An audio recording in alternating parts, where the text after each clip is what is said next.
Scotty, you going crazy for this one. We see what you're doing, we salute you. Hey, let's get it started. It's Backpack Capital One. What's in your wallet? Got a call from my man A. Scott. I said I got it. Love that you highlighting all of these black colleges. Try to pay me for doing this. Look, bruh, if you don't get off my line with that foolishness, voice of the Swac, pull up where you at. No cap. If the Brody is speaking the soft facts. My advice, tune in to every show. Captain Petty, but we know that the sergeants are with the smoke. Speculate, just tell me what is we doing. Get into it, okay? Look, I'ma say this and keep it moving. My boy Scotty, man, he offered the least. Black grad, paying college, I'm glad that he called me. Walking, cause we all been taught that talk is cheap. Even primetime knows Scott for the HBCU streets.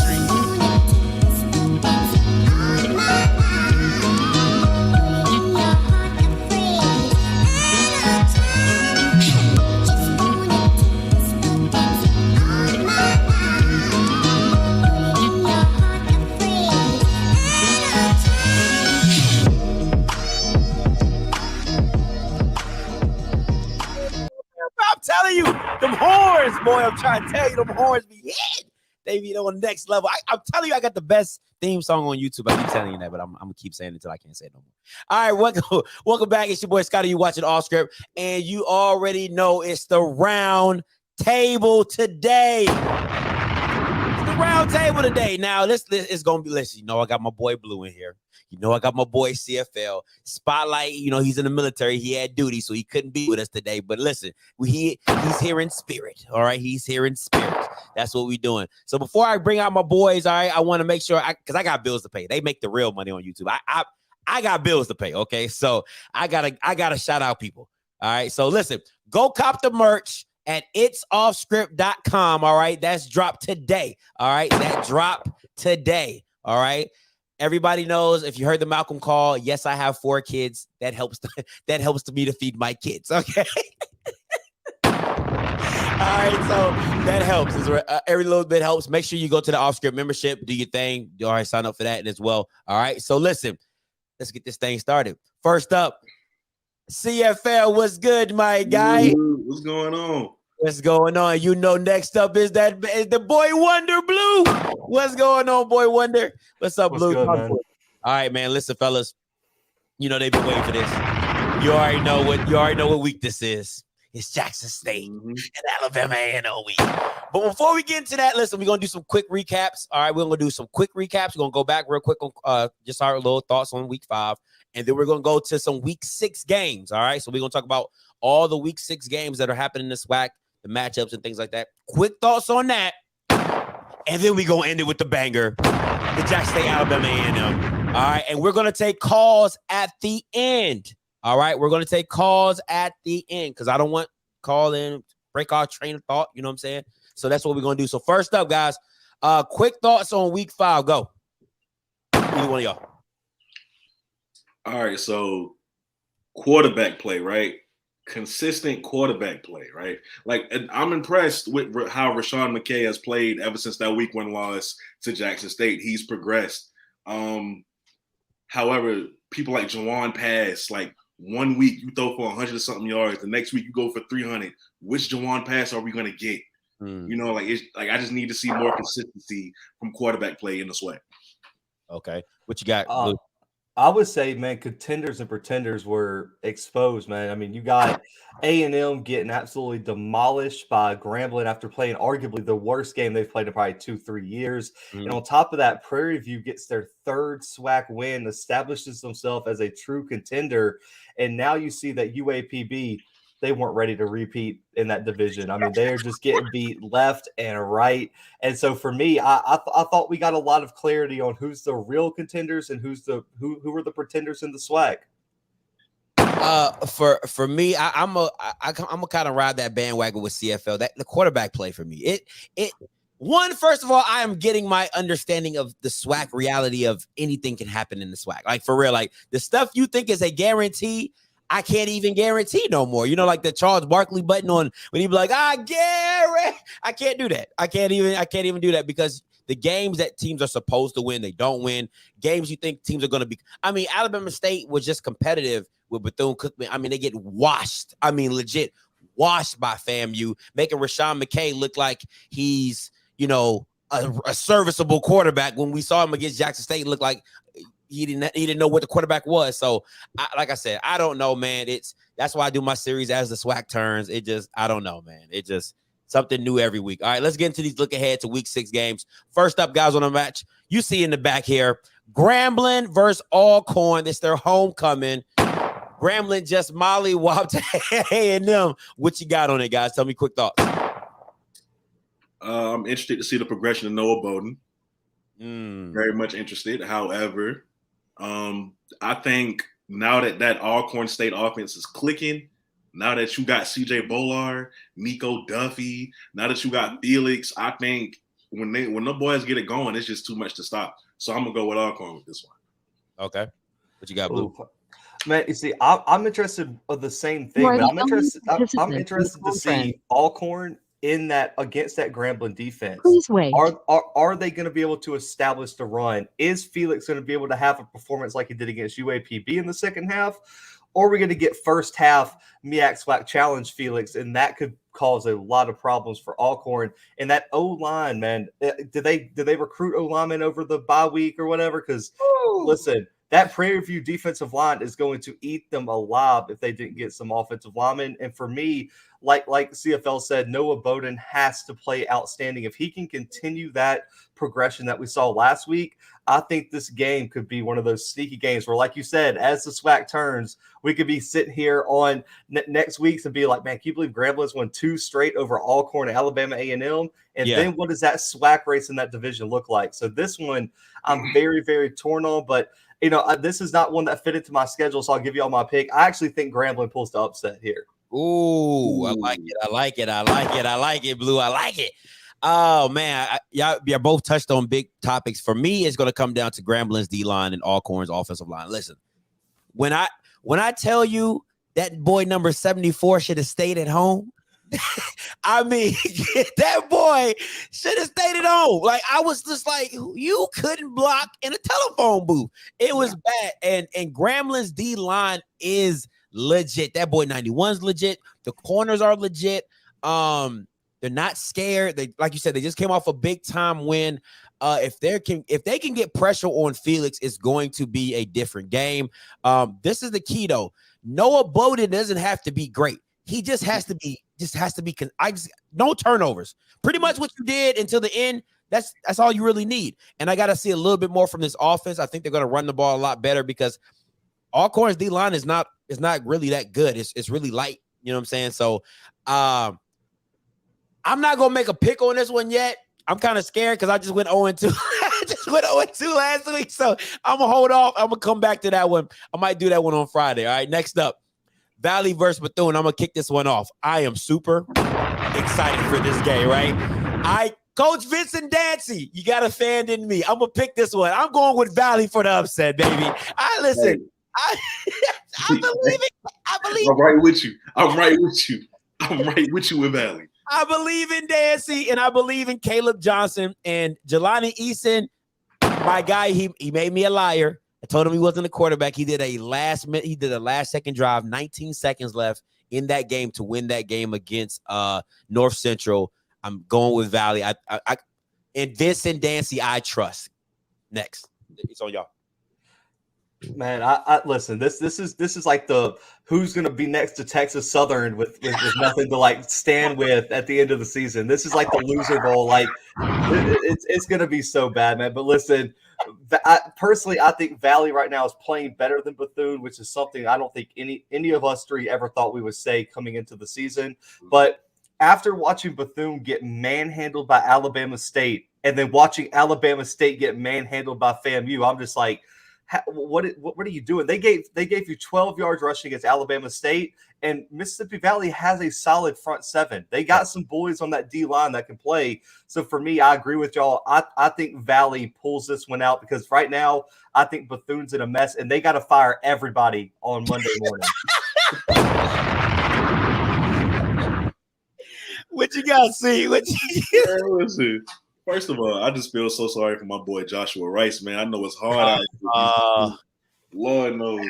But with that being said, man, so Valley, I really like their running back, right? I think he's second in the SWAC in rushing yards. I think he's also second in attempts. He's very close to passing Gary Quarles. So I think because of what he's doing, I think that alone could be enough for them to put him past Bethune-Cookman, to be honest. Yeah, I'm gonna end it with this, guys. I never thought I'd be picking Valley to win any game this year, but gosh darn it, I'm excited to say, go Valley, go Delta, go Devils. All right, next up, I think if this one's like the loser bowl, this one has to be like the guacamole bowl. Like this game is, I don't know what to do with this game. Like UAPB.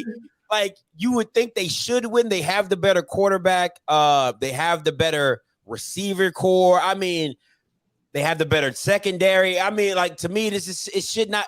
UAPB should win this game running away. If I'm being honest, like once again, but in the SWAC, you never know. For my pick, will be UAPB, and I think they go with. I think Skylar Perry doesn't start this game. I think they go with the backup they went with on 15. He was hitting with Josh.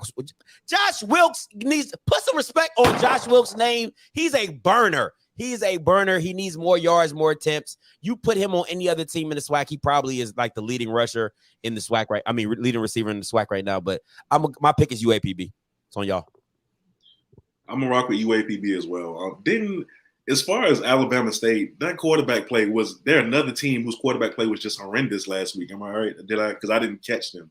I caught the highlights. I caught the stats. It was no highlights. It was no highlights. It was the low. It was a FAMU highlight tape. That's what it was. It was a FAMU highlight tape. My point exactly. Like until they get that settled, I'm not picking them for nothing. So give me UAPB as well. I mean, so I don't know what the over-under on points are, but what is the over-under on completions between both teams? Like 10 compared to like how they've been playing these past few weeks? I mean, Ryan Nettles completed 3 passes last week. He went 3 for 13. That is just absolutely atrocious, man. And then Skylar Perry is completing like 7% of his passes. You better run the ball. Whoever runs the ball better, in my opinion, has to win this game because you cannot complete a pass on either of these teams. But I am going to roll with UAPB because right now I think just us three, we don't even need 11 of us, can have a better offense than Alabama State right now. Something is wrong with you. People don't understand how funny you be, Blue. I'm telling you. When you get upset, bro, it's so funny, bro. You be like, you start hitting Bengals with stats and like, oh, God, it's funny. And also, Alabama State did let their offensive coordinator go. So we all know that. I saw that. Yeah, so, whoo, dang, Blue, that was funny. I'm gonna have to clip that one. You should clip it. South Carolina State, FAMU. Listen, I'm geeked for this game. I'm really geeked for this game. I know it's MEX SWAC challenge type stuff, but I want to see the Kobe Durant. I want to see the quarterback for South Carolina State. I think he's a talent that FAMU has not gone against. Because when I tell you he gets loose, oh, that boy gets loose. He is mobile. Okay, like we're not talking about no Shador slowest slippery type mobility. We talking like, I do this, I run. You know what I'm saying? And he can throw the thing. So I'm excited to see this. FAMU's defense, though, man. I mean, God, dog, like that D line and what I'm not a Marquise Bell fan. I'm not. I say that, but his measurables are legit. I can't knock his measurables. I can't knock what he is. I can't knock his productivity. Reluctantly, I'm probably going to have to go with FAM on this one. I really want to go South Carolina State, but that FAMU defense has made me a believer. They're legit, bro. They're legit. Go ahead, Blue. I'm also going with FAMU. I just think that defense is too good, and what I think they're going to do is try to keep it underneath and try to keep it away from Jacoby Durant. They're going to try to move Xavier into every single position, motion him, put him somewhere where Jacoby Durant is on the other side of the field, somewhere else, because that's the key to win. And I also really I don't think Terrell Jennings and Bishop Bonnet get enough credit on the run game for FAMU. I think they're going to be the X factor this weekend, and I actually think FAMU wins this game by 2 or more scores. I'm gonna go against the grain a little bit. I got State. I got the home team, and I'm gonna tell you why. Yeah. That's you. Let me double bomb, Mr. Carolina. So, Corey Fields can give you 300 yards passing on any given Saturday, right? His problem is his decision making. So if he can keep the decision making down, if he can find Shaq Davis, who's 6'4", 6'5", absolute matchup nightmare. If you can find Shaq Davis early enough and limit those turnovers, yeah, you could keep the ball away from Jacoby Durant, but you do have BJ Davis on the other side as well, who will be next in line when Jacoby leaves. So I think I'm gonna go with South Carolina State for this one. Boy, they about to kick you out the state if you ain't go with your boys. Boy, don't play, don't act like they have a shotgun behind you. Like, but you better say South Carolina. Better be right. All right, you already know what it is. Game of the week. All right, so I'm giving everybody, the fans, listen, there are no predictions given. All right, we all have our own channels. We all do our own. There's no predictions going to be given. We're simply going to talk the game. All right, break down the game in different facets and what we believe and what we see, but there will be no predictions, no scores given today. All right, so check each of our individual channels. They're all in the link in the description below. I put them down there. So Fridays or Thursday. When you dropping yours, Blue? Friday. When you dropping yours, C? I think I'm gonna drop mine tomorrow. Oh, damn. Okay. He said Wednesday. He said 3 business days. And I'm dropping mine on Friday as well, Blue. So that's what you see. All right. So first up, did the loss help or hurt A&M go into this game? And neither one of you guys can start it up. I don't think it hurt them, simply because I really just believe that A&M had a bad game. I really do. I think they'll bounce back. With that being said, right, this game we was all looking forward to this game after the spring because of the comments Coach Maynard made, because of how it turned out, because of the Akil Glass going to A&M and all that good stuff. But that loss, I equated to, I don't know if y'all watch boxing, right? But Anthony Joshua versus Deontay Wilder. Everybody wanted to see that. Mm-hmm. And then what happened to Anthony Joshua? He lost right before. You see what I'm saying? So now it kind of takes away from the game a little bit, but I don't think it does that too much. I feel like, this is still a fun game to watch. That the loss doesn't really hurt A&M that bad, but I mean, because you still got the NFL scouts looking at this game for all the talent that's there. So it doesn't hurt A&M. I just think they had a bad game, and we'll see what happens. But you got I agree. I think it's helped. I was actually talking to someone in the A&M program like yesterday, and they said that it was pretty much a kick in the ass, and it was a wake up call for everybody. And they were like, the goal is not to make it Grambling ×2 this weekend. That's like the whole motto in the building is avoid having Grambling back to back. And let's just keep it honest, guys. How likely is it that Akil Glass plays that bad 2 weeks in a row? No, I mean, realistically, I mean, it's like -7% because he's never even thrown 4 picks in a game before, and so you think he's gonna throw that many back to back? I think what Jackson State's going to do, is going to have happen, is they're going to get A&M's best game, the best game that we've seen A&M play this year. I think they're coming out firing on Saturday, and I really think the loss helped them because what it did is show that we're really not as good as we thought we were, and we have to go out and practice and perform. And hopefully it woke the defense up a little bit, just because they were like, man, is this what we do to the offense week in and week out? Mm-hmm. And so for me, I think it's going to really, really help them. My coach says you learn more from a loss than from a win. Because when you win, all you do is you read your press clippings. I'm so good. I'm so this. I'm so that. With a loss, you kind of sit back and you have to reflect on what didn't I do well? What could I have done better? And what is lacking in me personally and in the team? And I really think when a lot of people say they got exposed, no, I just think they got lackadaisical. Like they didn't come out sharp. They got lackadaisical because when you're so used to doing a certain way, when you're so used to winning a certain way, and think about it. They were one drive away from actually winning the game. Like with all the turnovers, they had a chance at the end to still go back. Now, if they do that, the last drive, come on, man. If they do that last drive, they're all here like, they're still going to be feeling like we can score whenever we need. And that's not the mindset you need going into a game like Jackson State, because they're going to give you your best. So you need to be on your best. I think it helped because I reached out to a kill. I did. I ain't gonna lie to you. I reached out to a kill. I was like, yo, man, listen, you didn't play too good. He's like, yeah, I play like shit. You know what I'm saying? Like, and that's just real. You know what I'm saying? That's him being real with himself. That's him being real with me. So I think everybody, and I've seen Twitter from Juice and all them boys is locked in. I've even heard from an insider that goes to the practice. He said they locked in. And I bet the same things on Jackson State side. So I think make that game. I need them. I want them both be at their best. I don't care about who's better. I want you both to be at your best because I want to see who comes out on top of this. But at the end of the day, to answer your question, yeah.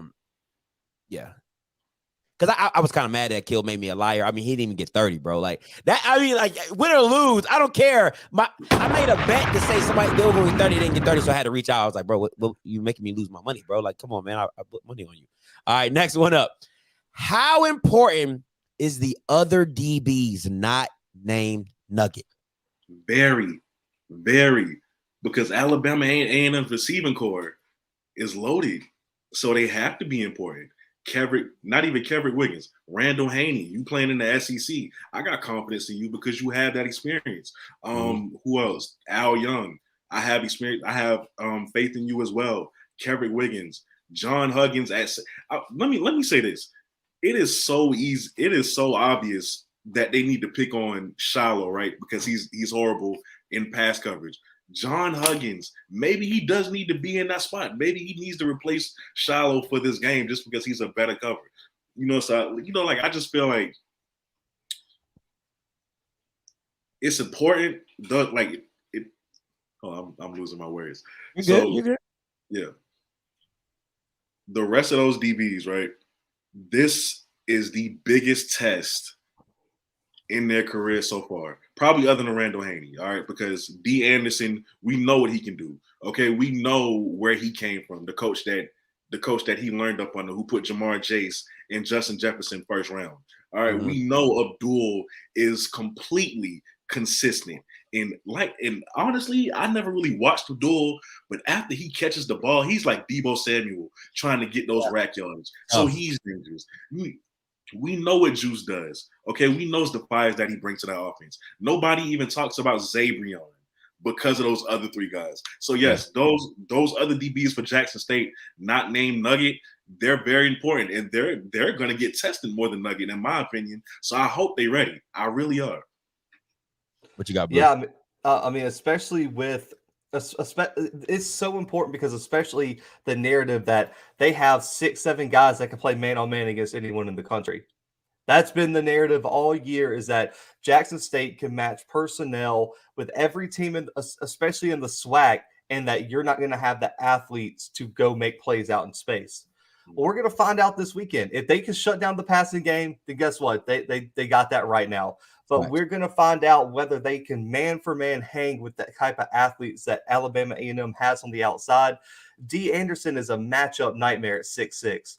Let me tell you, Brandon, my guy is an LSU fan. D. Anderson was someone he did not want to lose coming into this year. And now if you watch LSU football, they're really missing D. Anderson right now because outside of Keyshawn Boutte, they ain't got nobody. But they have to be able to play man versus man. They have to be able to communicate in the back end too, because like you said, Scotty, they're going to be running a lot of emotions, a lot of complex routes. I think pick routes are going to be the number one thing. Make the safeties in the middle of the field communicate. Make the linebackers communicate. Because if you can put the linebackers of Jackson State into coverage, you're winning.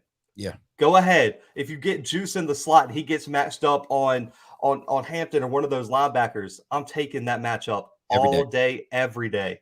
And I don't think the outside guys I don't think the outside guys are going to have a big day for Alabama A&M. They're going to make their money deep over the middle with the safeties and when they can get matched up on a linebacker. And all this idea that they're going to blitz them to death, go ahead, because you know what that creates? Matchup nightmares, and they're just going to run quick outs on you, and you're not going to be able to stop it. Because when you go 5 wide, those linebackers are going to have to go out into coverage. It's just a fact. If you watch any type of football, that's what you do. quick passes are going to be the number one thing for Alabama A&M this weekend, but other DBs have to step up. Holmes especially. I think I was the one telling you guys he got targeted like 18 times in one game or something like that. Like, dude, you better step up, because if they throw at you 18 times, I don't have faith that you're going to stop them 18 times. Yeah, and that's not, and we're not talking about Rodriguez throwing the ball. Can we say that? We're not talking about Rodriguez throwing the ball to you. You know what I'm saying? So this is my thing when it comes to the DBs, right? And I've said this on numerous times and previous stations. It's like this is how it works. When you're matching up and when you're going into a game and you're trying to break it offensively, it starts with your quarterback. Can my quarterback make the throws? Right? Okay, I got the quarterback that can make the throws. Can my receivers make plays? And that's all Alabama A&M receivers do. They make plays. When you're asked, and we've all played football, when you ask players who don't normally make plays to make a play in big moments, they shrink. And I'm not saying that's the Jackson State DBs. What I'm saying is Alabama A&M's offense and the receivers have been here. They've been here. Listen, we've gone against people and we've had to make plays. Juice will get 10 targets. Hilaire gets 6 targets. Zaya gets 6 targets. Abdul get 10. Like, they're used to getting the ball. So you can't really just eye in on one key guy, because they all can make plays. They all can be very valuable to the scheme and system. That's why I think it's going to be very tough on these DBs, is because you can't take a play off. You can't take a play off. That's the whole key. When you're going against ULM, we all knew who they had to stop, Boogie Nights. But by the time the halftime was, if you stop Boogie Nights, this game is over. You know what I'm saying? So that's not Alabama A&M. You got to stop there. Go ahead, see. Their mindset, because here's the thing, playing not much man coverage, because you're so confident playing man coverage, somebody is going to make a play on you at some point in the game. When that happens, how is your mindset? How is your mindset? If D. Anderson makes a big catch on you, how are you going to respond the next play? And I think that mindset for the rest of the DBs that's not named Nugget, that's also going to be important as well, because y'all really haven't been tested like that. You know, like you haven't really been embarrassed or battle tested like that by former DBs of other opponents. I mean, receivers of other opponents. So when somebody makes a big catch on you at a pivotal time, you know, how are you going to respond the very next play? And I don't think there's going to be as much 5 wide as people are thinking either. I don't think Maynard is just going to throw all his eggs in one basket. I really think you're going to see a lot of bunch stuff and a lot of chipping and a lot of underneath stuff. Like, he's not going to try to keep running deep posts that are going to take 4 or 5 seconds to develop and make a kill stand in the pocket while they're coming after him with their hair on fire.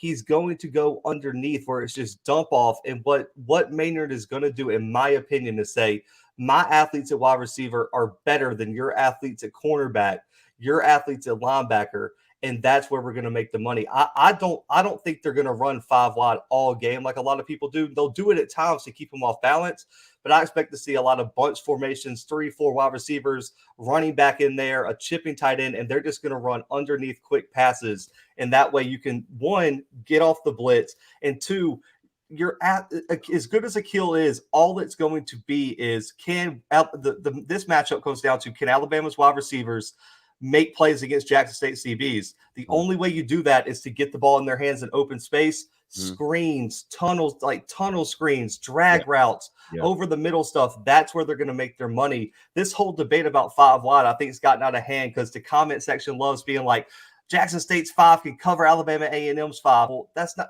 I think Maynard has a better plan than just to be like, we're just going to see what happens when we go 5 wide and just run 4 verts all game. We're going to get the ball. Like, if Akil holds the ball for 3, 4, 5 seconds, that's going to be a problem. Get the ball out of his hands quickly. That's going to be the key.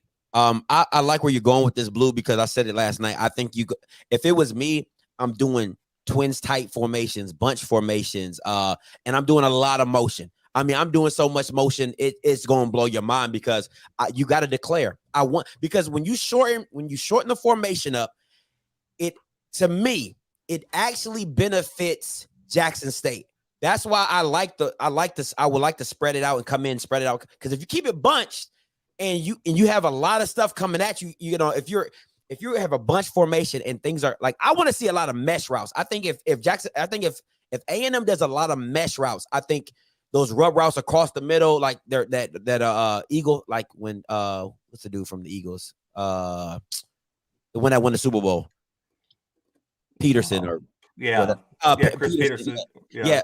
When that's one of his formulas in opening routes. I think if you do a lot of mesh routes, cross routes in the middle, I think you're gonna benefit a lot of that, because with Jackson State blitz in the middle, they leave the middle open. Crossing routes will help.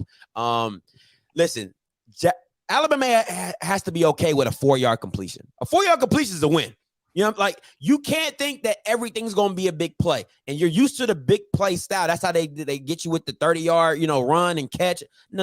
Listen, let's take this 4-yard completion. Let's keep our happy ass moving. You just got to keep it like that. Just keep it steady. It's better than a run. It's pretty much a run. All right, 4 yards here, 5 yards here, 6 yards here, 2 yards. You just got to take positive. You can listen.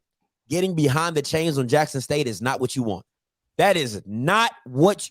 3rd and 9. Third and 12, that is not what you want in this game, because they're going to tear you apart.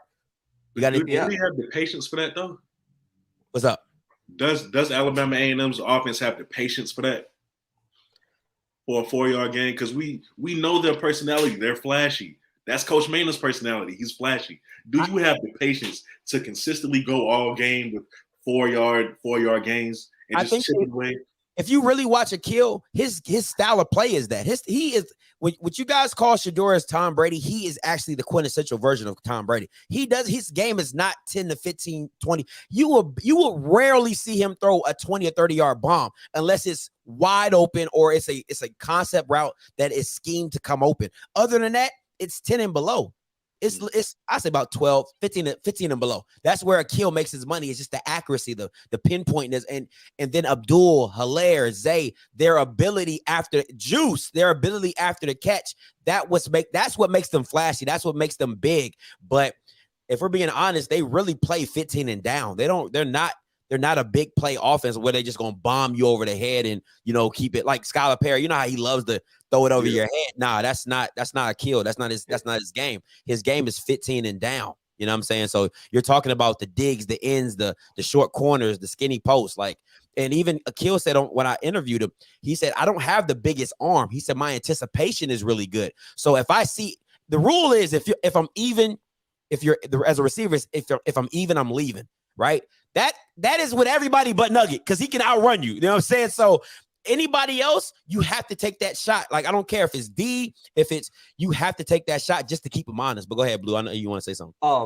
And listen, the recipe isn't that. If Maynard comes in cocky and he's just trying to throw it around the yard deep, they're going to get destroyed. Mm-hmm. That's not the recipe to beat Jackson State, is to try to go deep all game long. They're going to have to be okay with just dumping down underneath and letting plays happen naturally. The few drives FAMU put together, that's what they did very well, is they just took what the defense gave them and just slowly kind of got themselves down the field. If you try to sit back there in the pocket and make a kill, just throw 20, 30 yards down the field, Jackson State's winning by like 50. They Easy. Can't do that. Yeah. And the whole passing game, yes, the DB versus wide receiver is a huge matchup. Last week showed if Akil has to throw 50, 60 times a game, they're not going to compete at all. They're going to have to be balanced on offense. And Gary Quarles in the passing game is going to be huge. In terms of getting matchups and being dumped down. But also, you don't want to go deep because, one, throwing deep all the time stops the clock. Going deep all the time puts you in turnover trouble, and you don't trust your defense. The way you scheme an offense to keep your bad defense off the field is to slowly get 3, 4, 5, 6 yards here or there. Let that clock run. The key for Alabama A&M is to win the time of possession battle, in my opinion. So that's the only reason why I don't think they can just sit there and play, backyard football and just throw it around the field. That's facts. All right. Next question. Maynard or Prom? Who would you want in this big game coaching you? Come on now. Maynard. I'm going to go with Maynard for right now. Why? he's been coaching for more than a year in a spring season. That's why. That's why. You know, and that's no disrespect to Prime, because I love Jackson State, but let's be real about this. Mm-hmm. Coach Maynard is an offensive mastermind, right? We know this. He's been coaching for a lot longer than Coach Prime has at the collegiate level. That's just a no-brainer at that point. You got to choose Maynard. What about you, Blue? Yeah, it's Maynard. I mean, listen, what Dion has made 10 games of experience right now? Something like that, or nine or 8, something like that. Mm-hmm. So, I mean, when you have less than 15 games of coaching experience, how do you pick Prime in this situation over a coach who has went and won at the D2 level of Winston-Salem, went and won a SWAC championship already? This is just absolutely an easy pick. Maynard has more experience. He's been in the big games. It's Maynard by 1,000 right now until Coach Prime does something, in the SWAC. Yeah, it's Maynard for me as well. The biggest thing though is how important is coaching in this game though? Because if you got the dogs, I just walk up and play. Yeah, like you get what I'm saying? Like, I feel like adjustments are always part of the game. We've all watched enough football to know adjustments is a part of the game. But what I watched from Grambling, you ain't make no adjustments. You didn't make no adjustments. You're supposed to be this big time coach. I'm watching the game. I'm like, how are you not running the ball? Akil is getting murdered. Like, I mean, he's doing a 2-step drop in shotgun, and the guy is right in his face. Like, come on, what are we doing? Like, what are screens? I'm like, so you're supposed to be this offensive-minded guru. I'm like, where's the adjustments at? You know what I'm saying? So I'm not saying that Maynard. I'm still picking Maynard, but come on, bro. Like, if you get out coached by a guy with 10 games, that's a problem with me. That's a problem. It's a problem. So, because sometimes what happens is, what happens is you think you're too smart, and I hate that about offensive coordinators. The white boy from Grambling almost did that. All right, with the pick, you try to get too cute. You think you're smarter than everybody. You're not. Okay, so my thing is, I want to see some adjustments. I want to see some great offensive play calling, and I want to see how everybody moves accordingly, because that's just how it is, and that's how it goes. Anybody else got some on this topic?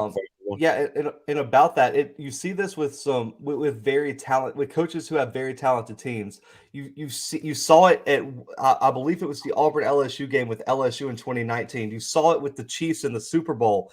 When you have those type of athletes on your team, you just think, okay, he threw his interception, he made his mistake there. Let's just keep doing what we're doing, because there's no way he's going to make that mistake again. And so what you do is you're looking at it from like a macro view of, look at what Akil's done his whole career. Look at what Juice has done. Look at what, what's his, I'm blanking on his name right now, but look at what all the wide receivers have done. And Abdul, and you're not looking at the micro version of that game. That game he just wasn't on, so you have to adjust, run the ball. They got away from the run, and they're like, listen, we can throw on anybody, which means after Akil threw his third interception, he's like, no way he throws a fourth interception. Let's just keep airing it out, and let's stick with our game plan. So I thought his team was too good to fall to those mistakes repeatedly, and you see it all the time with coaches who have a lot of talent where, sometimes for the Chiefs, it's like, well, damn, man, we got Mahomes and Tyreek Hill. If it's not working, let's just try it one more time, because we've seen it work so many times that it has to eventually work. That's real. And I'm gonna say this, and because I got caught up in the moment too, right? Because the whole time I'm watching the game, I'm like, they're gonna self-correct. They're gonna self-correct, because you're a fifth year senior, like, and you've been doing this for the last 3 years, you're going to self-correct. Like, that's it. In my head, I'm thinking the same thing. I'm like, oh, he going to self-correct. Like, you got to know what especially at halftime. I'm like, oh yeah, they definitely go. Oh man. I thought I was in the coaching staff. I'm like, oh yeah, they're going to come back. It's too easy. And then they come out doing the same exact stuff. And you're like, what the fuck is going on here? So no, I definitely agree with you. Moving on. What do you need to see from Jackson State's offense? Because we all know how inept it has been. Nobody wants to really talk about that. Everybody acts like they're Alabama A&M or they're Delta State putting up 40 points a game, you know what I'm saying? Or Prairie View, you know what I'm saying? So CFL, please lead us in the benediction of Jackson State's offense. All right, so look, it's the same thing every week that I be saying with Jackson State. All right, I need the offensive coordinator to trust the weapons that he has at receiver and take some shots, throw the ball up. You got Shane Hooks, who's 6'4". You got Keith Corbin. You got Joshua Lanier. There should be no reason why all you do is dink and dunk all game. More importantly, I need to see Peyton Pickett get going. I want him to get going so bad, just because I saw what he was able to do at Liberty, sharing the ball with Malik Willis, and I need to see Santee Marshall get going as well. And you know what? If they don't get it going against this defense, JD Martin really needs to get some carries. JD Martin needs to get in there. He needs to get some carries. So yeah, I need to see the running game get going.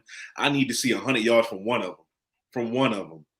Okay, I need to stop seeing so much runs up the middle. Okay, because all you do is give Peyton the ball up the middle. He don't even try to make a cut. He don't attempt to make a cut. He just run up the middle and get what he can get, and that's just about it for me. Like, it's the same stuff every week. I'm going to go with the offensive line. An average fan can't name one defensive lineman on Alabama A&M's team who can get pressure consistently. Like, they do not have a single pass rusher on that Alabama A&M defense. If you can't stop this defensive line, it is going to be a hellacious end of the season against Southern and some of these teams that you have coming in with much better defensive lines. The offensive line has to dominate. And everyone's like, but you can't put unnecessary expectations. You have to win this. Like, there is zero excuse for Jackson State to lose the line of scrimmage battle on either side of the football. You have to win that on the offensive line. All those transfers you got, all that experience now, all that chemistry thing I talked about a few weeks ago, that's done. You've played together now. You got games under your belt. You had a bye week to prepare. If you don't dominate the line of scrimmage, you're going to be in for a long day. And like CFL and everyone else said, you just got to establish the run game. Bethune was able to run on them. South Carolina State was able to run on them. Grambling was able to run on them at times. You have to run the football and take some of this pressure off of Shedeur Sanders, because Delta State ate you alive at the line of scrimmage. And so this is the game where we're going to find out if Jackson State's offensive line is for real or they were just sleepwalking, because personally, this offensive line has to step up this weekend. They have to. It's embarrassing at this point. And you know what? One more thing, right? Tuskegee offense is ranked number 9 in their division at the Division II level, and they put up 30-something points. So if y'all come out here and y'all can't score, maybe we need to blow this offense up a little bit. Maybe we do. Maybe y'all not the guys we thought you were, and maybe we need to blow us up, because other than that game, y'all, Tuskegee, their highest point margin was 23 points. That was the highest they scored all season, other than the Alabama A&M. So if they were able to put up 30 points against y'all, 30-something points against y'all, there's no excuse for why y'all can't do it as well. There's no excuse. Tuskegee's only win is at Edward Waters. You see what I'm saying? So how bad does this make you look if you can't put up points? Like, how bad does this make you look? So now, if they don't get it going, blow the offense up. They got to score 35 minimum, in my opinion. If you don't score 35 on this defense, man, what happened? Well, especially off of a bye week, and you've been talking about all these offensive changes. Oh man, you better put 35 up. I don't want to hear it. Can I say something? Yeah, go ahead. I got how many people we got? We got about 239 people on here. They're not gonna like this take. My floor is Quincy Casey's game against Alabama A&M. That's my floor. If your stats don't line up with Quincy Casey's, if your running game does not line up with, because let's be honest, and people could be like, and they can go ham. I don't give a damn. That is my floor, because Quincy Casey did it with a worse offensive line. That's what we were told. He did it with worse talent. That's what I was told. He didn't have a good running back. That's what I was told. And he didn't have a good defense that he had to protect him. That's why it was a shootout. That's what I was told. He put up 43 points. He put up 43 points in a shootout and went toe-to-toe with Akil Glass. So your floor is, let me get Quincy Casey's stats. 30 for 47, 323 yards and 4 touchdowns. That is your floor. If you can't match that, what we talking about? Because you have the better supposedly a better O-line, a better D-line, a better defense. Can we all agree? Y'all all been watching. Is the defense from now better than the spring? Yes or no? Mm-hmm. Is the offensive talent at receiver? Is the offensive talent at receiver better from in the spring? Yes or no? Yeah. So your floor is 43 points. If you can't put up 43 points against, I'm dead ass. Like, what we talking about? That's a lot of points, bro. For a team averaging 19 points a game, that's a lot of points. From what I was told, okay, not equates to blowout. I didn't say that. I didn't say that. So that's my floor, and I'm sticking to it. And if anything less than 43 points, we got a problem. All right, I'll take your 35. I'll see your 35. I'll stay at your 35. I won't go 43. I mean, you got like over 30. Over 30 is a great game. They've only scored over 30 once, and that was on Tennessee State. Which, by the way, I do want to say this: that's looking real good right now after that win last weekend over Austin Peay, who is the favorite in the OVC. Tennessee State, that win for Jackson State right now looks like arguably one of their best wins, along with that FAMU win. I just want to say that is huge. But for me, they just have to be efficient, man. They haven't been efficient on offense all year. And that's the one thing I want to see. This is your best chance to show all that offense talent. I mean, when I ask you guys, who has the advantage right now in terms of the line of scrimmage? As bad as Jackson State's O-line is, you have to say Jackson State. Yeah, because Alabama A&M's D-line is garbage. Exactly. And if running backs versus linebackers, I'm still taking the running backs for Jackson State just based on what they've done already, because I think they are better than what they've shown.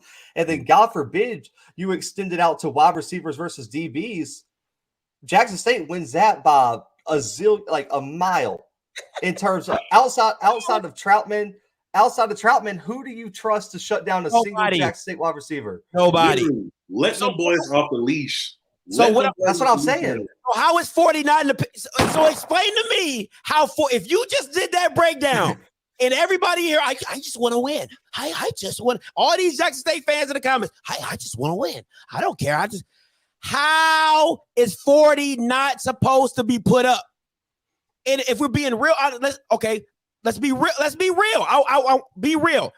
If you have a better defense, CFL, are you not getting more opportunities because you're getting more stops? Correct. Of course, yeah. So how are you not able to put up 40 if you're supposed to have this doomsday defense with this new and approved offense? Help me.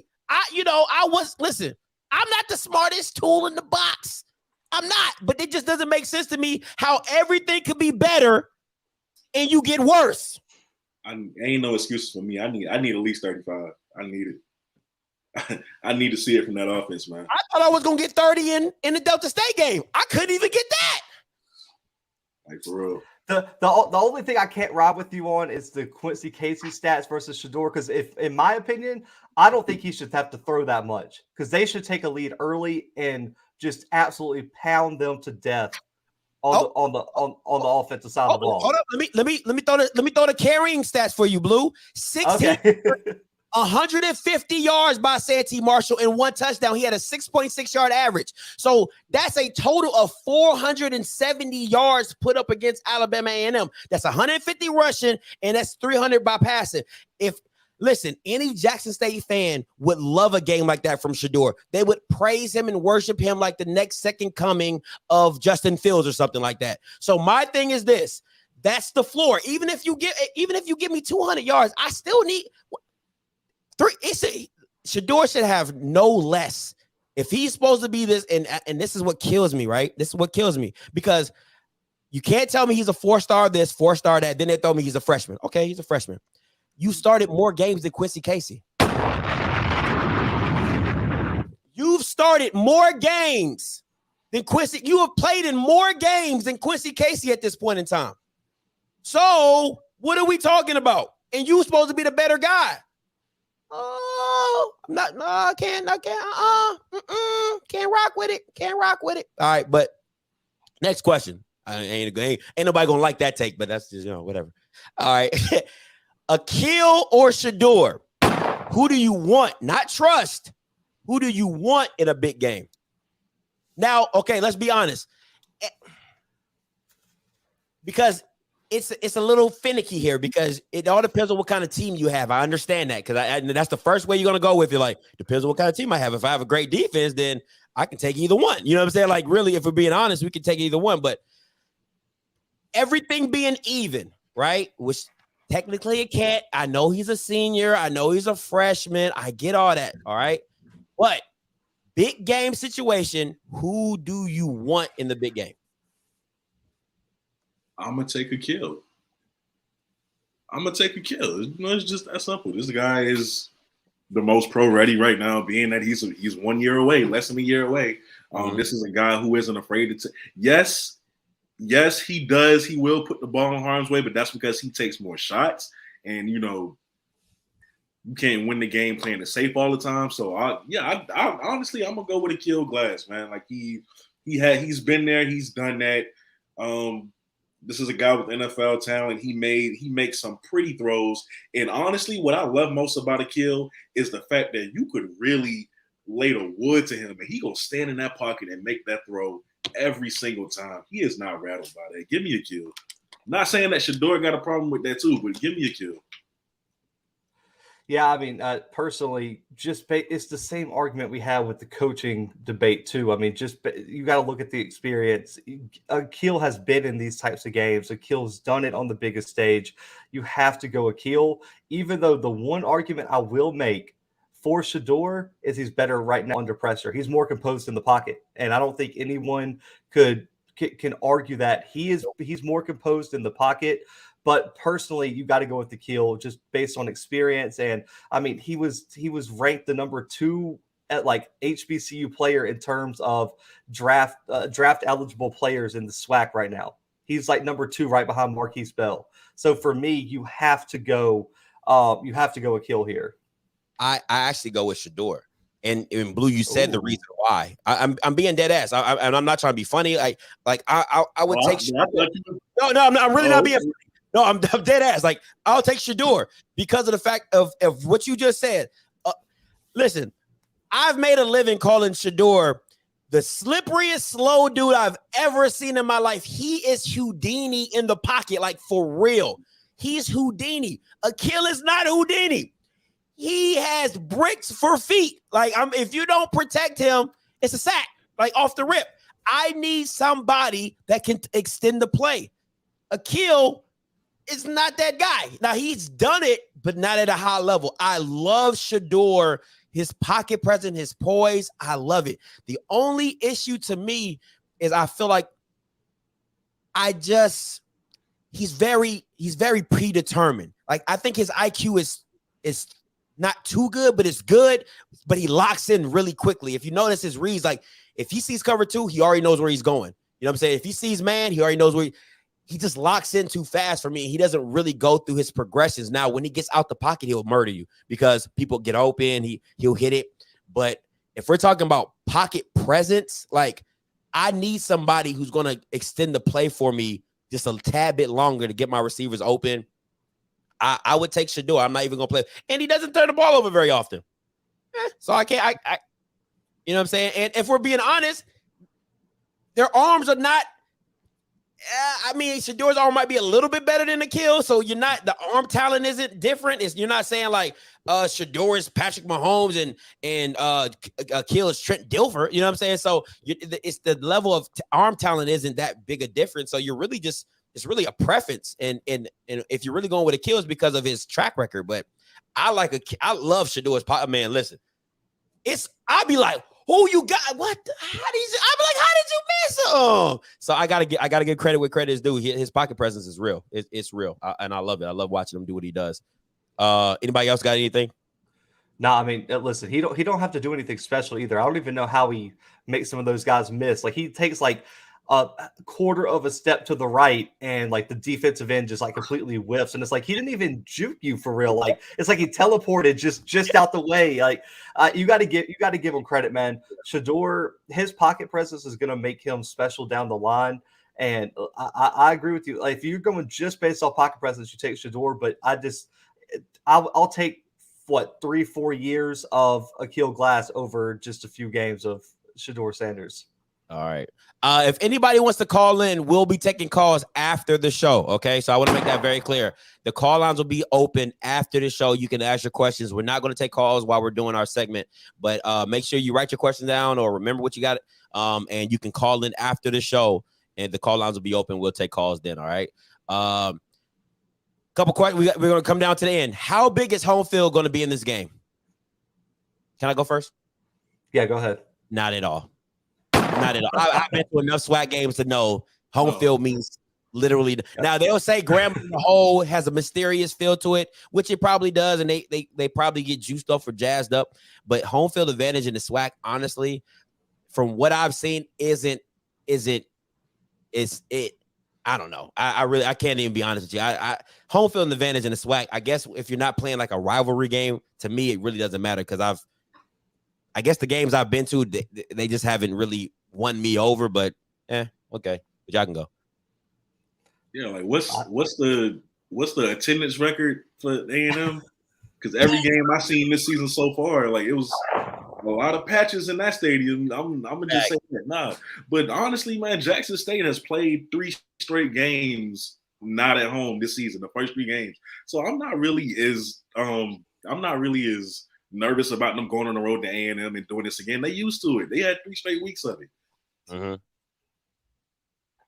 Yeah, I don't think it's going to be much. I mean, this will be my first SWAC game, so I guess I can't really speak on like what it's usually like. But just based on watching on TV, the atmosphere is like not there on some of these stadiums. I mean, FAMU for me is one of the best environments that I've seen on TV for the SWAC. FAMU showed out. The students, I want to say that. Yeah, I liked it. Yeah, I got credit, FAM. Yeah, that was nice.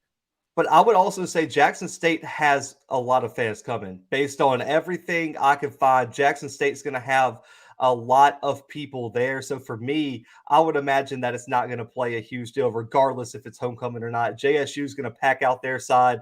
You know, A&M probably pack out their side as well. But it's going to be more. It's going to feel like a neutral site game, in my opinion, more so than a home game for Alabama A&M. And that's sad. And if I'm being honest, like, you're the SWAC champs. You're not Valley. You know, like, you're for real. You know what I'm saying? Like, you're not Valley. You're the SWAC champs. How, if anybody should be packing out the stadium, it should be us. We the champs. How we not? Listen, if Jackson State was the SWAC champs, oh my God. If they win the SWAC this year, can you imagine the home games at Jackson State next year? Oh my God. Oh my, ain't nobody gonna be able to sit nowhere. It's crazy, man. It's crazy. All right, next question. Implications for each team if they win or lose. Yeah. Pop it off, somebody. Pop it off. Well, you take this one. All right. For Jackson State, the implication is they take a huge lead in the East Division. I mean, now you got to win over FAMU and you got to win over A&M, and right there, that means you have to lose 2 games down the stretch, and they have to win out. And when you're looking at your schedule, you know, really outside of the Southern and Alcorn game, I mean, is there really a game that you guys are super worried about, especially after Alabama State has just imploded? Ryan Nelson is going to throw 50 picks against Jackson State the way it's looking. So outside of Southern and Alcorn, I'm not worried about them at all. So for me, Jackson State I know anything can happen in the SWAC. If they win this one and win it convincingly, they almost punched their ticket to go to the SWAC championship at the end of the season. Now, for A&M, I think it's a lot bigger because when I look at their schedule, they have a real shot after this to make some noise. Their schedule after this is not hard. I got it right here because I actually did it on my mailbag last night. They have Alabama State, Mississippi Valley, Texas Southern, and UAPB after they play FAMU. A&M. A&M. Oh, yeah. They run the table on the rest of those boys. Yeah. Yes. So they are going to absolutely almost cakewalk to the end. If they can beat FAMU this next week, it would be huge if they could win this game. I mean, these next 2 weeks are going to determine the entire season for A&M. So the implication would be A&M puts themselves in a real tough driver's seat going into the rest of their schedule. What you guys see? Yeah, so JSU wins this. You're coasting. At least that's the word on the street. You're coasting for the rest of the season.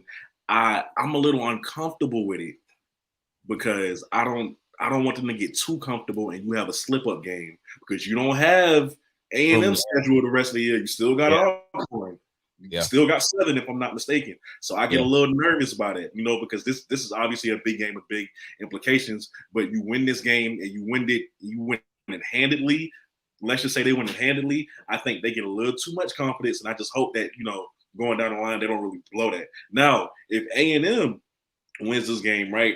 I mean, what else other than you just proved that you're not papers or Swac champions? That's fact. What else?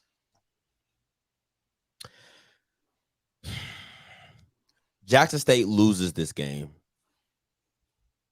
Your FAMU is whistling Dixie. Okay, the FAMU is whistling Dixie. Because they're that Alabama A&M FAMU game now becomes the biggest game of the year. That actually becomes now the new mega game, and then FAMU is literally in the drive. I feel like they're in the driver's seat because their schedule is nothing but smooth sailing. I mean, until you get to Bethune, because that game can go either way because they already know Bethune been whooping their butt for the longest. You know what I'm saying? So that's one thing.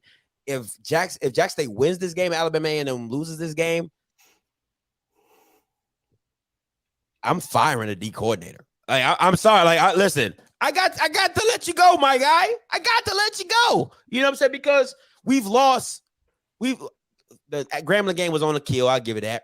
But we all know the Achilles heels of this team. And if Alabama A&M could just have a third of what Jackson State has, a third of what FAMU has, you're not. They're on the top of the. You know what I'm saying? Prairie View. You have a third of what Prairie View has. Just something reliable to depend on. So. I think if I'm being honest, what I would really like to see is an Alabama A&M win. Then that FAMU game becomes like mega important, and now everybody has 1 loss, 2 loss, and it's just like, hey, we all got to be on because everybody has to be on their game because now that Southern Alcorn game for Jackson State, they're real big. That FAMU Bethune game becomes real big. You know what I'm saying? Alabama A&M, they might slip up down at the end with somebody. So I just like craziness to happen. I just like to see all the stuff just kind of like, oh man, what's going to happen next? But we'll see. We shall see. All right. Anybody else got something to say before next one? Yeah, and I know a bunch of people were saying like you can't overlook Southern and Alcorn at the end of the season. It's not that. It's now Jackson State goes in knowing they can have a loss. They can slip up and still win the division. That's the big thing is all the pressure will be off of you. You can just go out there and play your game in 2 of the hardest games on your schedule. Because if they lose this game, now you got to win. And like you said, that is going to absolutely throw all kind of pressure on Jackson State. Yeah, and they help people out. So I just figured this out. I got taught this. So what happens every game, and Blue can probably do the same thing in the SEC. Every game counts. All right, every game counts. The only time is when you do head-to-heads. Like if the score is tied, you got a head-to-head matchup in your East.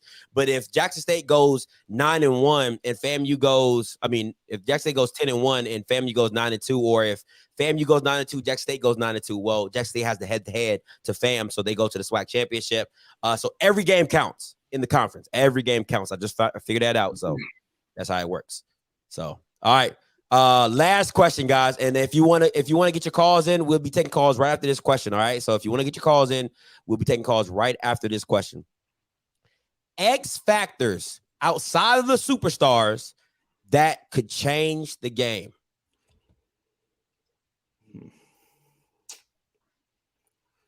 I guess I'll go first. I think it's Gary Quarles, running back for Alabama A&M. I think he's the single most important player on either side. Ooh. Just personally.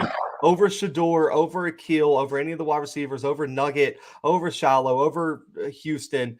I think this kid is going to determine the game because, one, if he can put on a performance like he did against the Bethune-Cookman and you get that 120, 150 on the ground, how big is that for Alabama A&M's offense in terms of balance, time of possession, and controlling just the pace of the game? I think Gary Quarles can change it all. And then also him making plays out the backfield in space is going to be huge because he's going to be the safety net for Akil. And even when he doesn't go out, he's going to be the safety net because he's going to be responsible for picking up any slack that the offensive line has or the free blocker. So for me, Gary Quarles is the single most important X factor in the entire game. I like that, Blue. See, you got something? Blue, I see why you say that, right? Because not only is he leading the Swac in rushing yards, but doesn't he average like 11 yards a carry right now? Yeah, something crazy like that. He's top 5 in FCS in all-purpose yards as well. That's what So that, right, I get why you say it, because not only that, if you do not really tackle him, he will teleport and he will be gone. At 5'6", it's already hard enough. It's already hard enough to stop him. And that's not the clown him or nothing. But at 5'6", you got a full head of steam. If you don't wrap this dude up, he gonna teleport that he gone. So yeah, I get why you say that, Blue. But for me, it's Warren Newman. I don't think people talk about Warren Newman enough, right? Like Warren Newman, what he had like 11 catches last game. Warren Newman gets so overlooked because of the weapons that they have. He not only does he contributes getting the first down and chipping away at the defense, he contributes on special teams. And if he can get a couple big plays going, if he can get that momentum going for Jackson State when they really need it in special teams, it could be a whole different ballgame. I think Warren Newman is the guy who could really change it for Jackson State. And I like that one, CFL. I'm not picking him, but I just feel like Jackson State doesn't use him right.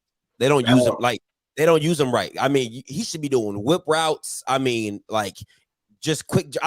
He's so versed option routes. He should be doing option routes. It's just it really makes me mad how they don't use him a lot.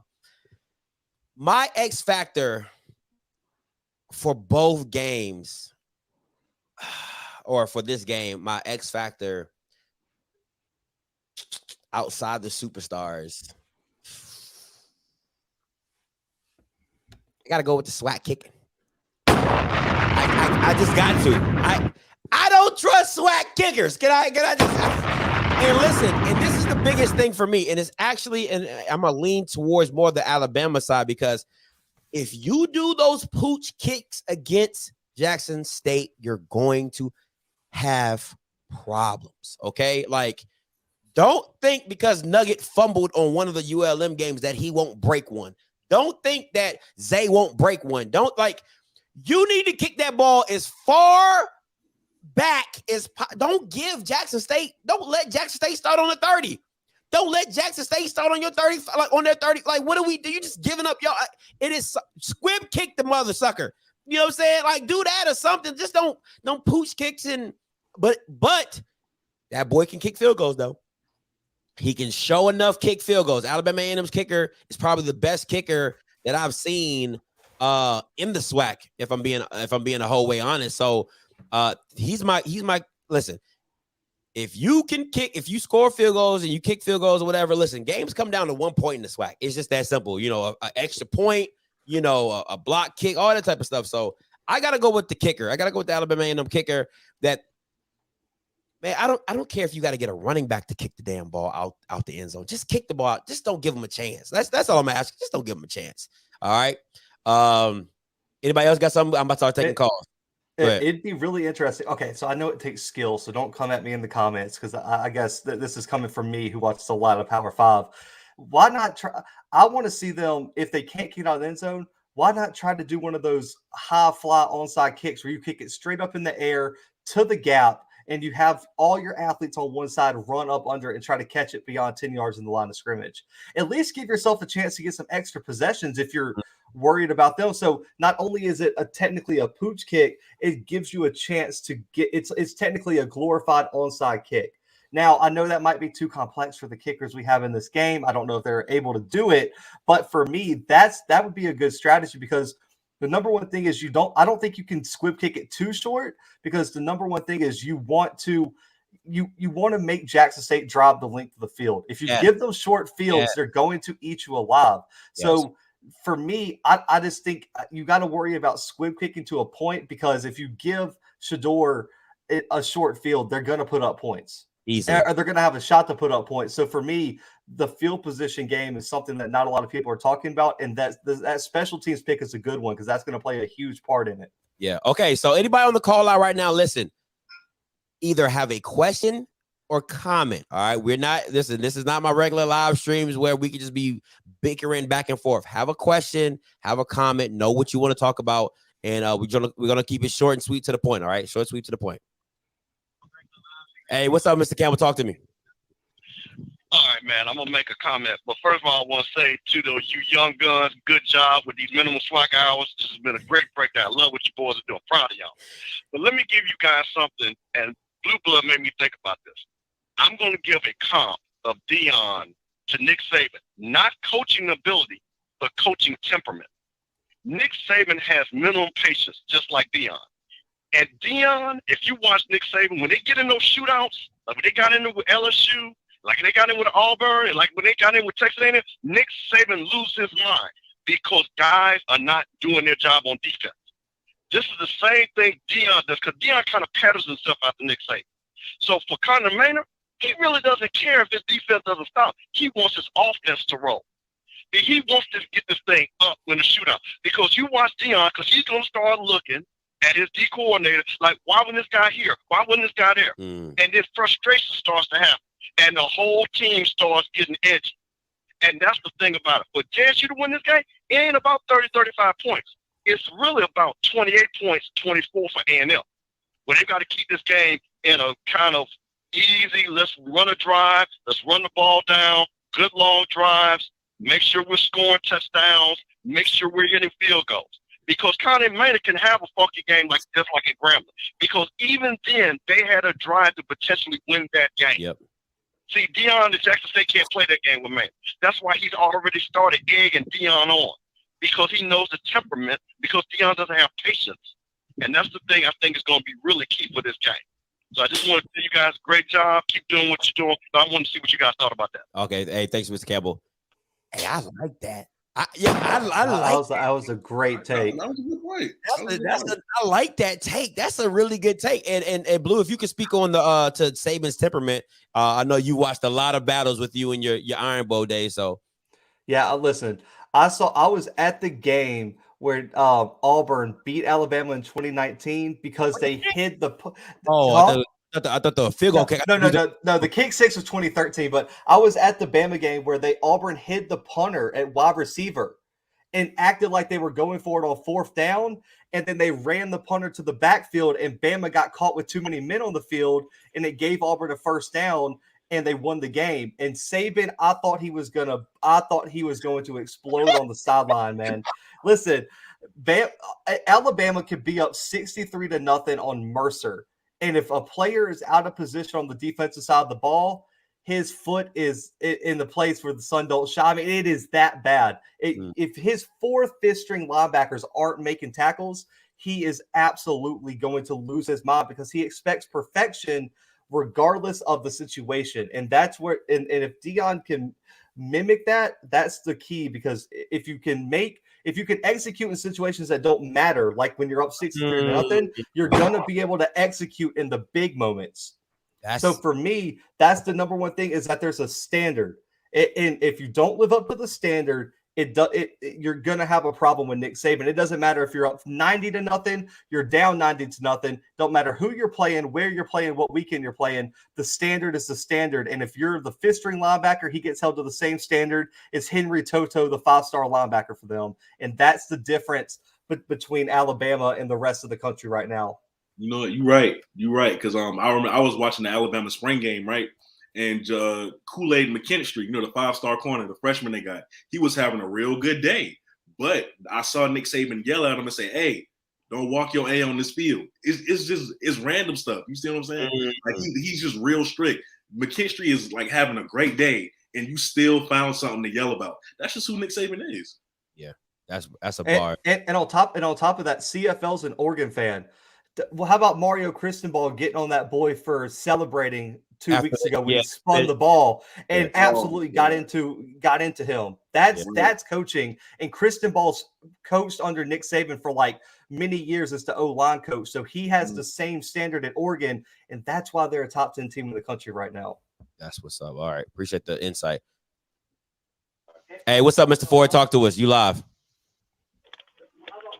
Hey, can you hear me? Yes, sir. We can hear you. Okay. Before I get on that Jackson State, let me turn this down. Before I get on that Jackson State, Alabama A&M game, let me say this. I would like to know how y'all feel about this. I bet this has been on my mind lately. I would like to see Brian Jenkins go back to Bethune-Cookman. At the same time, I believe that Alabama State can make the Swac a more competitive conference by getting an outstanding and championship caliber coach. Because I'm going to say this to y'all, and I know some of you probably going to disagree with me. The bottom has fell out in Bethune-Cookman. I don't know if Sim's going to make it the whole season. And if he does make the whole season, he's not going to beat FAMU. Y'all can forget that. But I believe that the ball is in Alabama State's court if they get an outstanding coach. And there are a lot of them out there to choose from. But I see the problem with Alabama State in the last Hey, Mr. 30, Ford. 40 years. Mr. Ford. Okay. Come on now. I know you want me. Yeah. I need you to stay on topic. All right. It's either pick a game or talk about Jackson State. What we doing? Okay, here we go.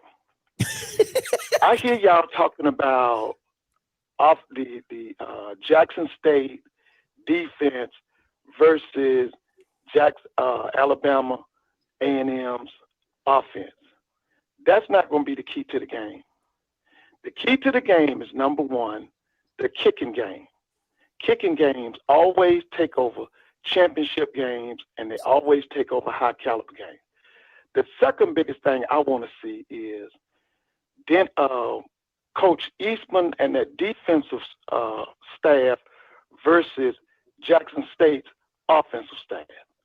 And I'd like to hear y'all talk about that. All right, okay. Have a good night. Hey, appreciate the call, Mr. Ford. Who wants to take that? Because I kind of feel like we touched on it a little bit. I'm gonna start it off. It's either one or two things with me. You either don't have the players for your scheme, or you're not coaching the players correctly for your scheme. It's either one. It's either one of the. When it comes to defensively, that's all I'm saying. Is that you're trying to run a scheme that you don't have the players for, or you have players but they don't understand the scheme and they're thinking too much. They're not playing. They're just thinking too much. So I don't know who to blame it on, but I know you can't tell me that the only person that looks like they've ever played defense before is Troutman. That's what it looks like to me. It looks like the only person that's ever played defense before is Troutman. So y'all can take it from there. Who got a house phone? Hold on. Yeah. Who got a house phone? Whose house phone is that? Hey. That boy got a house phone. Okay, I'm sorry. All right, go ahead. Oh my God. This is the internet, man. What you mean? Oh man, go ahead. I was like, I live in an apartment. I ain't got no house phone here, but man, that's hilarious. But for me, it's all about limiting explosive plays when they happen. The whole thing about Jackson State is you want to make them drive bit by bit and try to see if they'll beat themselves in a drive. You cannot allow them to go deep on you, and they're going to take some chances. You can't allow the running game to get going. You just have to try to keep Jackson State off rhythm. They're a rhythm offense, and when Shador's cooking, that offense is going to go straight down the field, and they're going to get right into the red zone. They have to try to keep Jackson State behind the chains and off rhythm if they're going to want to win this game. And right now, it's a big ask, and we can sit up here all day and talk about, well, if they did this, they could probably stop. If they did this, they're going to have to play their best game of the season because it's going to be their biggest test right now that they've had all season. Hey, get off me in the comments, bro. I had to put that up. Get off me in the comments. I had to put that up. That was too damn funny. I'm sorry. Hey, what do you got? What do you got, see? What do you got? I got to try to remember now. Oh man, that's funny. Nah, but you can they have to try their best to keep Jackson State's offense off balance. Mhm. I will say this though, you could also try to take advantage of Jackson State keeping themselves off balance, because what we know is that when they have to drive the field, they usually shoot themselves in the foot with stupid penalties. Yeah. So if that's a route that you want to take, that's fine. Other than that, I don't really see much ways that you can really keep them off balance. Like, to me, they hurt themselves. They always hurt themselves. Yeah, that's real. We'll take a couple more callers. That's fine. Other than that, Hey, Ryan, you live. Talk to us. Hey, what's going on, man? What's good? Hey, I heard y'all talking earlier. Y'all thought the key would be on the wide receivers of Alabama A&M versus Jackson State DBs. I think the key is gonna be the D line, whether they send 4 or 6. Jackson State ability to put pressure on Akil. So to me, the matchup is the D line of Jackson State versus the O line of Alabama A&M. And if Jackson State can get pressure on Akil, and I think no matter how good the DBs cover in the back, I think Jackson gonna have a good chance. So what y'all think? I ain't even gonna lie to you. I'm reading these. I'm sorry, Ryan. I'm reading these comments. I am so sorry, my guy. Hey, repeat what you just. I'm locked in now. I'll repeat what you said. I do apologize. We all over here reading these comments. I'm so sorry. Go ahead and say it again. Hey, yeah. So I was listening to y'all earlier. Y'all was saying that the key to the game would be Jackson State DB's ability to cover Alabama wide receivers. Mm-hmm. But to me, the key is Jackson State's ability to put pressure on the kill. So to me, the matchup is the D line of Jackson State versus Alabama A&M's offensive line. Okay, let me take this one first. And I appreciate the call as always. My thing is this. Because I'm about to let you go. We're gonna answer your question, but we'll let you go. I appreciate the call. So I gotta close these comments. Hold on. All right, go ahead. So what Ryan was saying was that he said he thinks the matchup is in the trenches, which we talked about offline. The reason I that wasn't something I said is because if you don't block Houston, if you don't block this, you don't want to win. I mean, it's just that simple. Like I don't. That's a give me. Like that's. Any defense is going to have to protect their quarterback. So if you don't block Houston, if you don't block Coinus, and we all know what Jackson State does, they send enough people to have one-on-one matchups. It's not rocket science. It's not the 2000 Ravens. It's no elaborate scheme. It's literally the Legion of Boom. We gonna line up. We gonna be in cover 3. We gonna do this, and this is what we gonna do. And Jackson State is this: we gonna line up. We gonna be a man. We gonna blitz you. Whoop-de-doo. Here. Beat it. You know what I'm saying? But y'all, it's on y'all. Well, I mean, yeah, like, okay, here's the thing with Jackson State's defense, all right? They have 3 guys that's in the top 5 for tackles for loss, right? You got Shiloh and James, who are also in the top 3 for forced fumbles. You got James leading the FCS in sacks. Like, it's, man, yo, Scotty.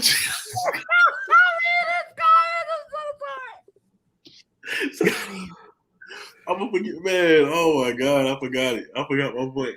Oh, so no, they are going so.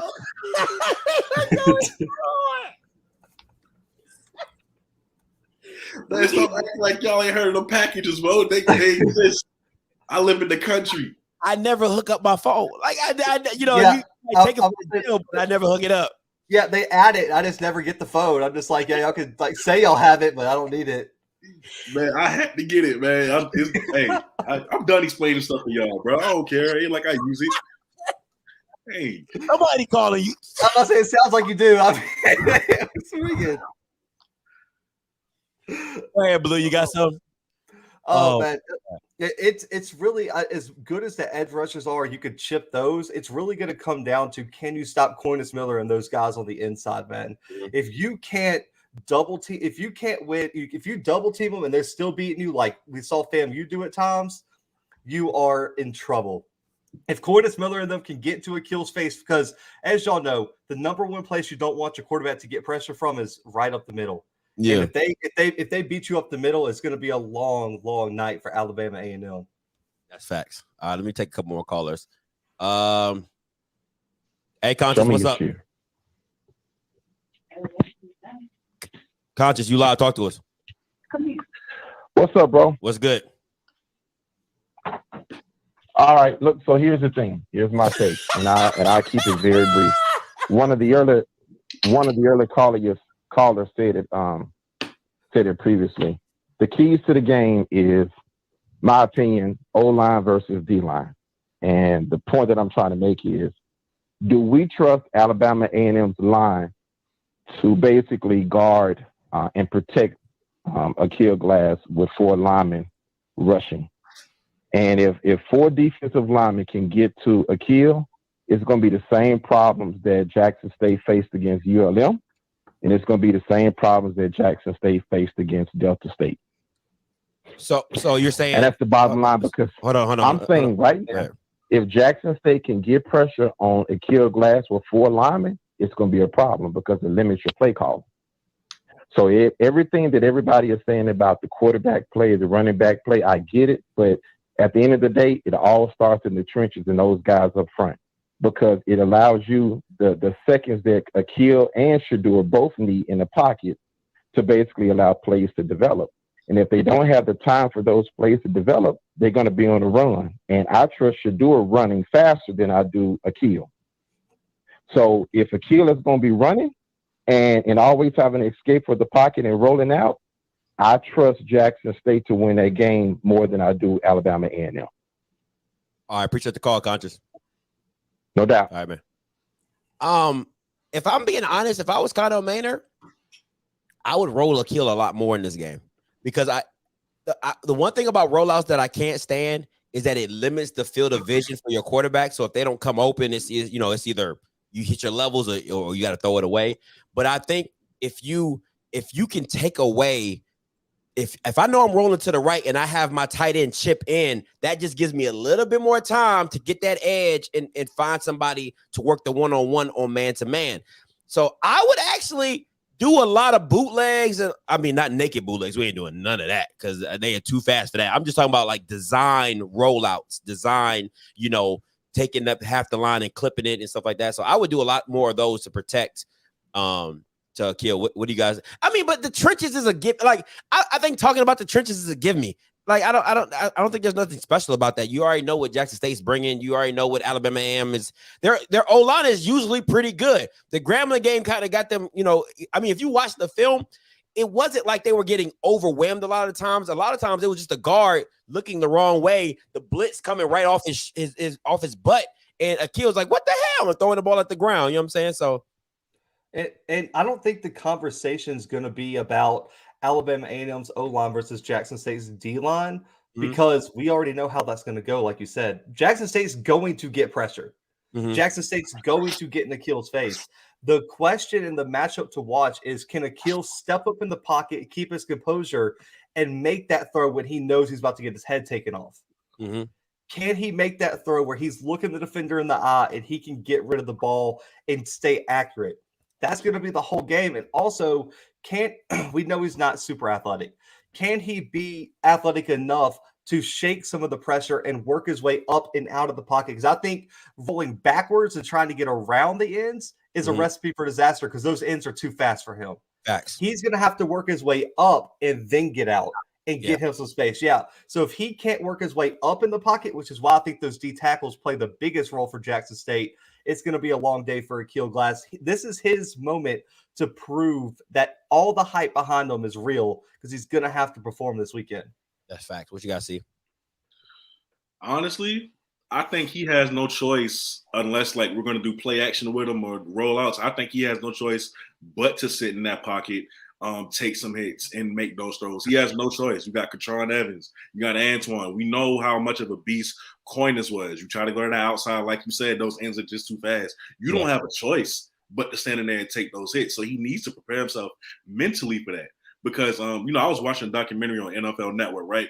And Steve Mariucci said something that was so profound. He was like, some quarterbacks can go on the field, know that they're going to get their head taken off, and they love it. They want more. And the other quarterbacks, they pitch down their leg. Which one is going to be a kill?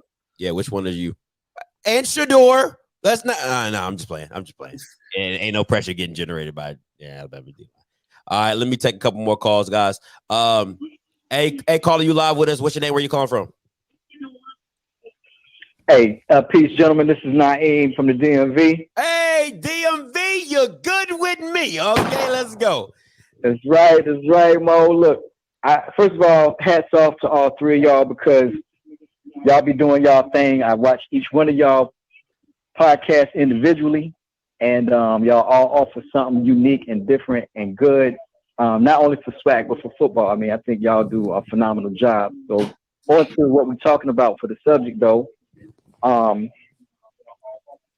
think I'm calling this the moment of truth game. Okay. And if you're a fan of football, this is what you want. I mean, because the narratives are like everything that you want. You know what I'm saying? Yeah. Like you got Maynard saying, go get some more stars, right, after the spring. Mm-hmm. Then you got Coach Prime say, get us now in the spring because you ain't going to be able to deal with us in the fall. Facts. Right? Okay, so now we in the fall. And he got the stars. Right? And then the other thing that's going down, I think is going to play a factor in this.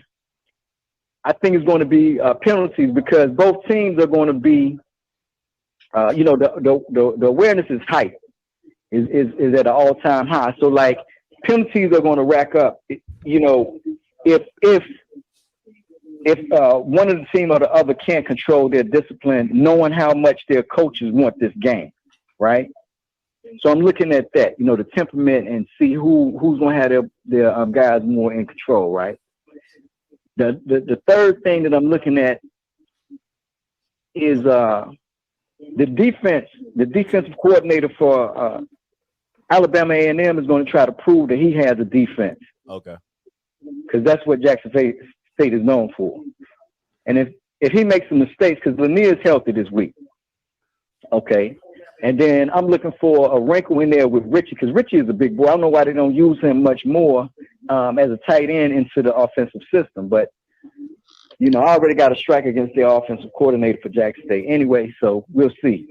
But then you have Akil trying to prove that he is the quarterback that everybody say he is, to diminish Shadour's light as the newcomer on the scene, right? So, like, that's why I say it's the moment of truth, because, like, somebody's going to try to do too much. Mm-hmm. Somebody might be out of pocket as far as, like, where their strengths are, and that's to be determined. And then, like, you know, it may come down to, because there's so much tension, I think it's going to be so much tension between, like, the going back and forth, because ain't no telling what's been going on social media between the Alabama A&M players and Jackson State. I'm not sure, but you know what I mean? Whoever loses their cool can cost their team in this game. So this game is going to be bigger and more impactful than people think, and more enjoyable because of all those different narratives. You know what I'm saying? Coach Maynard against Coach Prime is like, you know, this is this is what you want. Hey, appreciate the call, my guy. And you know, all right, man. All right. So salute to y'all, and I'm out. All right. Hey, Kedrick Hayes. Hey, go to hell. All right. Go to hell. I don't know what y'all think this is. This ain't school. Stop with this roast session now. Stop. I hate y'all, boy. I hate y'all. This has been one of the funniest jokes ever, bro. I swear to God. I got somebody here with the last. I got somebody on the whole call. His name is Charlie Wilson. First name Charlie, last name Wilson. Let's go. I'm not picking him though. Hey, caller, you live. Talk to me. What's up, Smash?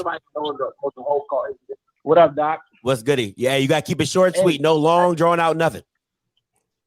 I got you, man. I think it's gonna be a high scoring game. I don't know how y'all feel, but I think it's gonna be a high scoring game. Super high. Also, OFFScript, I'm gonna definitely be in the building. And CFL. Does CFL stand for Certified Phone Line? I'm going.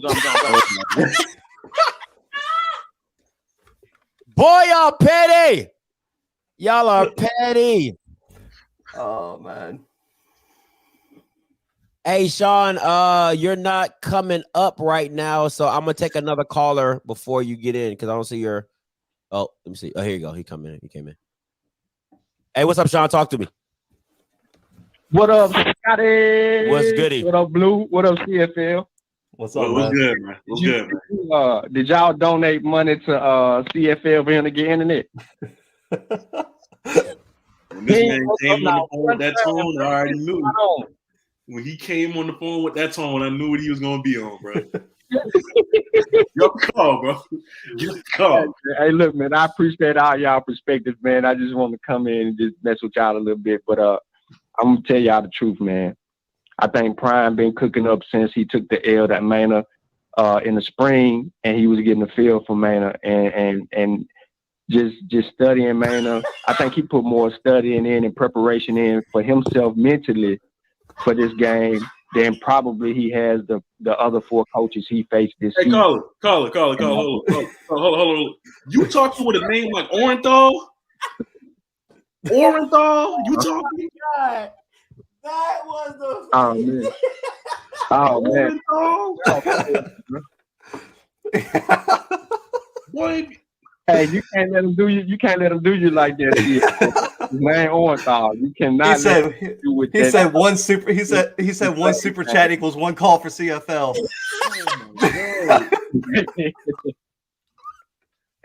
Hey man, I'm gone, man. Oh my goodness. Orenthal, we ain't cool no more, bro. Oh man, yo, if he came on my page, I would block him. I swear. Orenthal, we ain't cool no more, bro. We ain't cool no more, bro.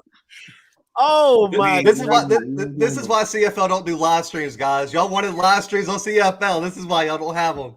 Boy, it's a 0% chance that's happening now. I promise you that. Boy, listen, I'm telling you, y'all, it's not easy out here. It's not easy out here. Hey, what's up, caller? You live? Talk to us. Yeah, I'm going to backdoor that last caller as far as the Jackson State situation now. Prior to the way the last game went down, it's a whole different personnel. I saw Alabama A&M play Grambling, and the penetration that Grambling got on A&M and was pressuring that A&M's quarterback. He did not look the same way that he played when he played Jackson State last year. And Grambling, I saw Grambling play crazy in Dallas. And I just don't understand how Alabama A&M is going to match up to Jackson State defense. That's all I got to say. Y'all have a good night. I appreciate you guys. Listen, so I got a dinner date at 9. So I'm gonna take there's a lot of people in here. This is really a lot of people here. I'm gonna take 3 callers. Hey, calling here about that phone. I'm hanging up. I'm hanging up for real. We football locked in. All right, we football locked in. All right, we didn't had our laugh. We're good. You know what I'm saying? We're football locked in. So I'm gonna take 3 callers. I'm gonna start with Dante. Hey, what's up? Talk to me. Hey, D, Dante. Yeah, what's good? Yeah, talk to me. You live. Oh, I ain't even know you had me on, but I got to make a comment. I got a serious question, all right? Yeah, let's go. First comment is, I'm sorry, Blue Bloods, but you made the list. Dion vetoed your ticket, so Nugget said he'll try to that Alcorn game. Listen, I will take the clout. If Dion watches the show and vetoed it, I'm good with it. I'll take that. I'll put that on my resume. That's how you do it. That's how you do it. Listen, CFL got the love, though. CFL got all the love. Yeah, Mr. Moore, it's all good. I actually had a coach from A&M message me on Twitter literally 5 minutes ago asking if I needed more tickets. So I don't know if he heard. So I might still be in Huntsville this weekend. Come on, YouTubers. Come on. CFL, you get your tickets? No, I ain't got none. I said I'm proud of y'all too, but I do got a serious question. What's up? What if a certain corner don't play against A&M? How y'all think that's going to turn out?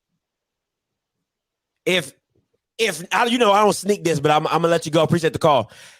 If Nugget don't play, I would leave Jackson State. I'm saying it now. I'm saying it tomorrow. I'll say it again later. If Nugget don't play against A&M, I would be in the portal the next day.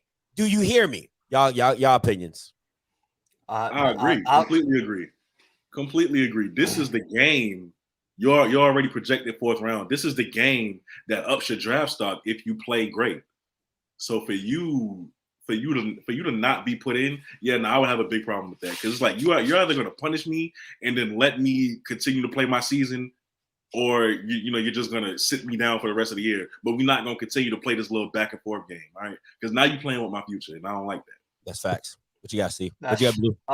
I mean, in my opinion, if you don't play again, and there's not a valid reason behind it, I mean, the transfer portal, you got a free transfer, but personally, you got chances to go play at Power 5 SEC football potentially. Go get your money, go get your exposure, and be better for it. All right, real quick, guys. I want to show y'all something, all the members. This is when you're a member, you get to skip the line. All right. See the little badge on this thing? He gets to skip the line. So if you guys are members, you guys will get your calls answered, but you're not. So this is a second caller. I got one more call I'm gonna take. Hey, caller, you live. Talk to me. What's going on, Scotty? See the. Go ahead. No, we good. We chilling. See what happens when you're a member. You get that privilege. Go ahead. Hey, man. Hey, first of all, for the people that hating on CFL, man, tell them go where the sun don't shine, bro. Second of all, everybody, I've been looking in the comments and the chat section. They basically people saying A&M by 40. I'm not looking at A&M by 40. I'm looking at least like they're not gonna score 30 points. That's, like you said, that's their goal to score. If they score more than 30 points, they win the game. Yeah. But like I said, if I'm doing something, man, I'm scheming. I'm doing something. I'm plotting. Because you have to do something to contain the clear glass. I mean, the receivers is going to do whatever they got to do to get open and stuff like that. But you got to do you got to scheme. You got to plot. But that's all I got to say, though, man. Hey, appreciate it, David. All right. Let me ask you a quick question before I take this last caller. If Alabama A&M scores 30, is Jackson State's defense? Do you look at Jackson State's defense any different, or you just be like, hey, that's Alabama A&M? I'm going to say that's Alabama A&M. Yeah. I think last week was the complete outlier from what was, from what Alabama A&M's about. You can't take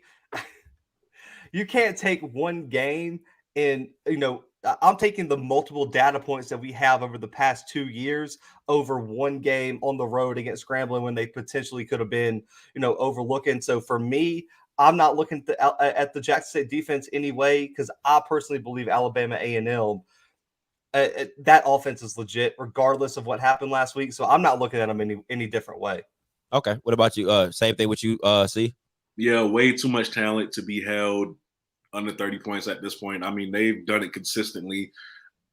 Like, it just is what it is. I'm not going to think any less of Jackson State's defense. I think it depends on how they give up those 30 points, maybe. But other than that, it's just Alabama A&M having a great offense. Okay, too easy. Hey, this is the last caller, guys, and we all going to go up on our way. Hey, what's up, caller? You live. Talk to me. Hey, what's up, man? Hey, like I said before, pretty much what I think we got to do is we got to keep Glass off the field. We got to get first downs, control. We can't get in no shootout with him. Love shootout to death, but it ain't gonna happen. We got to keep him off the field, and when he on the field, keep him out, keep him off, keep him, from getting in the rhythm, blitz the edges, and make him roll toward Nugget so he can throw across his body. I think that's pretty much, the best thing we can do is to keep him off the field. Don't let him get in the rhythm, because like I said, he's dangerous, man. That dude is just dangerous, right? And we cannot get in the shootout with him. That's about all I got. They appreciate y'all. Hey, no, appreciate you. Before we get up out of here, guys, let me ask y'all a question. How blitz happy would you be if you're Alabama A&M, knowing you can't generate off your front four? Let's say you play it out just a little bit. You see if your front four can get it. You're not getting the pressure you're looking for. How blitz happy do you get from here on out in the game? Very, Very. Until you know they prove to me that it's not going to work. Very. He's still a freshman. Shador is still a freshman. Why not? You know, why not try to get in his head a little bit, knock him on his behind for a few plays, see how he responds. But yeah, if it doesn't work, you just go to something else. But I would definitely try it. Yeah, and I just think you have to be smart with it. You can't just do the basic blitzes where you just come straight up the middle or something. And I've been saying this. Can someone please run some sort of stunt on Jackson State? Mm-hmm. Can somebody be creative in their blitzing? Like, have they faced a defensive coordinator that didn't run just a base defense and blitz, the middle linebacker right up the middle? Mm-hmm. Put some pressure on this offensive line if you're Alabama A&M, because one-on-one you're not going to win. So what you have to do is put them in, get your matchups, get that DN on the center, in between the center and guard. You got to attack all the different gaps. For me, blitz, but do it smartly, do it creatively, and that's the key for them to blitz Jackson State, because you can't just base blitz, because that's what FAMU did at times, and it did not work because it's so easy to pick up. I think I would do a lot of TE stunts.